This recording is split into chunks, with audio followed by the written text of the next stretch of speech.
Hello दोस्तों, नमस्कार।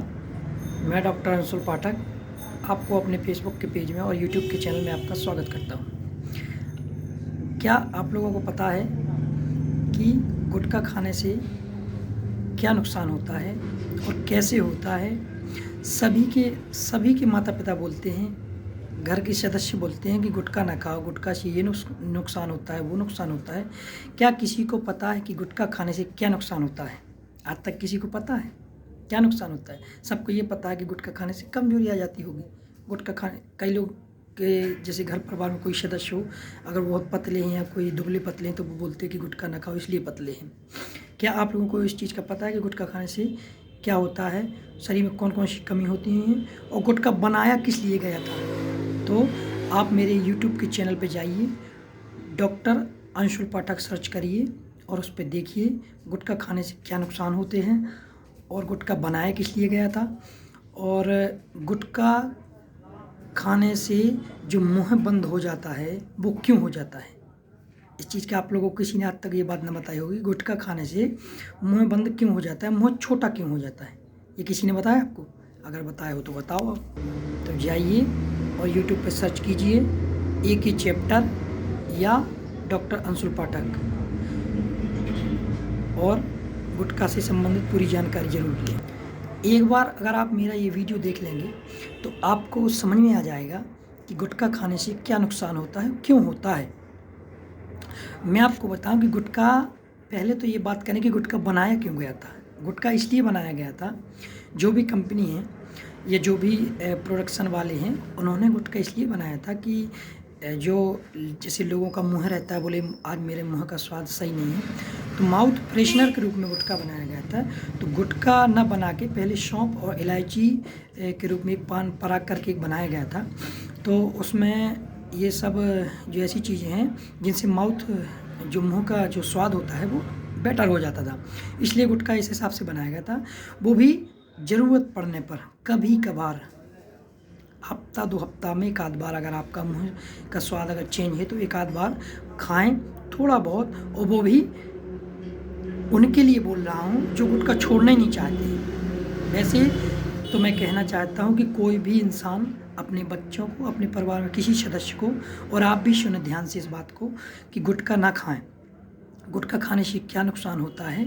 गुटखा खाने से क्या होता है, जो आप लोगों को आज तक ये पता है कि आपकी जैसे जो लार है, आप गुटखा खाने के बाद जब ये लार आप थूकते हैं तो वो लार बनती किस चीज़ से है? वो लार हम लोग जो खाना खा रहे, उसके बाद जो पानी पी रहे, उसके बाद जो डाइजेशन हो रहा है, डाइजेशन होने के बाद जो जो फ्लूइड बन रहा है, वो फ्लूइड ही लार है, फ्लूइड ही लार है। और फ्लूइड कैसे बनता है?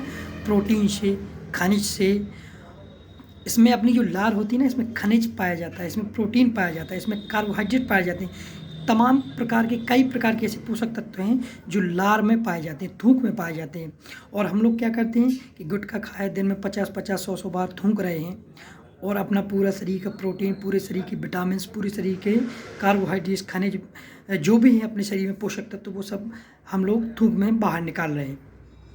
अब जब आप ये बताइए कि जब शरीर में जो फ्लूइड बन रहा है थोड़ा बहुत, वो सब थूक के द्वारा जा रहा है, तो आपके शरीर में कहाँ से शरीर में पोषक तत्व आएंगे, कहाँ से विटामिन्स आएंगे, और कहाँ से आपकी हेल्थ बनेगी।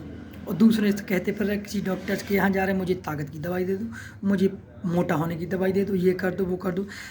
तो अच्छा, सबका एक जैसा सिस्टम नहीं रहता है कि सभी लोग पतले, कई लोग ऐसे भी रहते हैं कि जो जैसे गुटखा नहीं खाते हैं वो भी पतले रहते हैं, तो उनका कोई और कारण भी रहते हैं। लेकिन मैं आपको बता दूं कि गुटखा खाने से जो लार ग्रंथियों में से जो लार निकलती है, उसमें सबसे ज़्यादा प्रोटीन्स और खनिज निकलते हैं, जिसके कारण कभी इंसान अगर बाहर से भी अगर फूला फूला दिखाई दे रहा है, तो वो अंदर से भी वो बहुत वीक रहता है, वो थोड़ी से भी काम करने से वो थक जाएगा।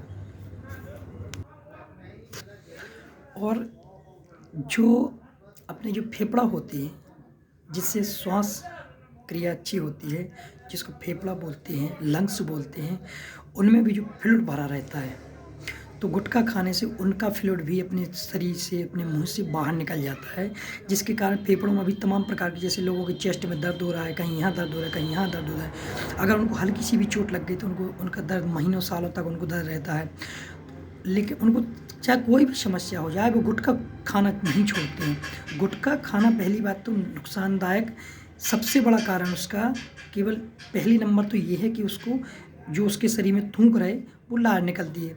अच्छा, कई लोगों को अगर ये ज्ञान बांटो तो वो उल्टा ज्ञान दे देते हैं कि हम तो लार थूकते ही नहीं, हम तो गुटखा थूकते ही नहीं, तो वो मुंह में रखे रहते हैं। तो जो लार थूकते हैं उनको तो शरीर में पोषक तत्वों की कमी होती है, विटामिन की कमी होती है, खनिज की कमी होती है, शरीर कमज़ोर होता है, ये बात छोड़ो, अलग हो गई। लेकिन जो लोग गुटखा थूकते ही नहीं हैं उनको कैंसर होता है। जो लोग गुटखा थूकते ही नहीं हैं उनको कैंसर होता है।